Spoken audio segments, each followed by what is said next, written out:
All right, let's see what we have. Amazing. Okay, obviously the whole jam system is blown right off the door.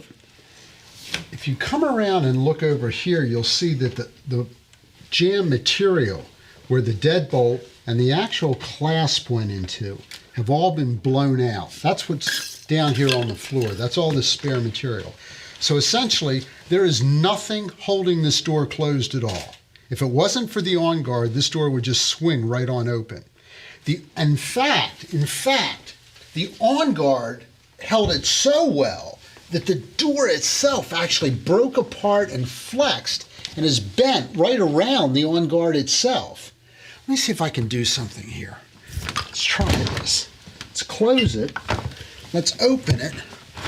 And obviously, without the on guard, this family would be in a lot of trouble right now. Just amazing.